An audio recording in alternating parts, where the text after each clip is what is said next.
I think one big tragedy that we see all the time is sleeping deaths. Kids die in different sleep environments all the time. So what are those kind of different environments, and how do you handle those cases specifically? Two big things that happen with sleeping environments are co-sleeping, number one. Number two is rollover deaths. And then we could throw a third one in there, which is what we call wedging. And those are truly, all three of those are truly tragic. If you talk to 1,000 parents, 9 times out of 10, that parent's going to say that child slept in the bed with us, and some they slept for many months in the bed. Mm-hmm. Some of them will say, well, I have a bassinet over here, or the child won't sleep by itself, things like that. Those are true tragedies. I can go back many years, and we had a case to where a mother had 3 of her kids in the bed. And the reason they were in the bed was because she had been abused as far as domestic violence, and she finally broke that cycle.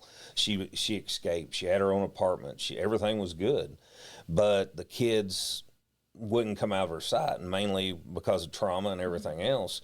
And one of the smallest children got rolled on at night and in turn suffocated and passed away. And that was truly a tragedy. You know, she had already been through all this trauma and everything had happened.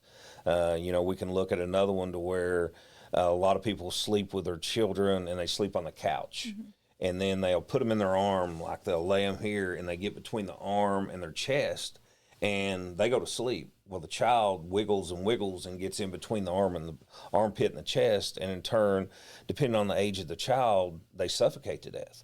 So we see a lot of that, and what really helps us get the full picture of that, and we talked about this last week, was the investigation part.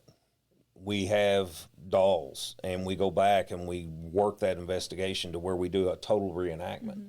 Those reenactments are some of the hardest, I think, too. Well, they are, and it helps us tremendously, but it's the hardest thing to do. Mm-hmm. We've had a lot of people work in law enforcement, a lot of police officers go, why are you doing this? You know, why are you putting the family through this?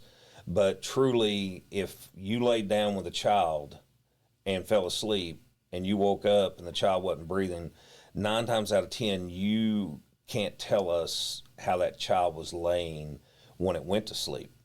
So we look at who laid it down. We look at how it was placed. We look at who found the child, whether it be the mother, the father, or somebody just walked in and said, oh, no, you know, this is going on, and the child's not breathing. We always hear the same story. They're cold, they're flaccid, they look almost so pale that it looks like white as a ghost. Mm-hmm. Things like that we hear when we start talking and getting our information that we need. And we ask some of the hardest questions when it becomes an infant like that, especially. Probably another one of the worst tragedies that could ever happen is we had a dad that was doing exactly that. He was sleeping on a couch, had the kid between his arm and his chest, and the mother was working. It was Thanksgiving Day. She comes in from work, been working all day. He's going to spend time, you know, now with her family, only to find the child had got in between the arm and the chest and in turn suffocated to death while they were sleeping on the couch. Something as innocent and harmless that people think is truly a tragedy that happens.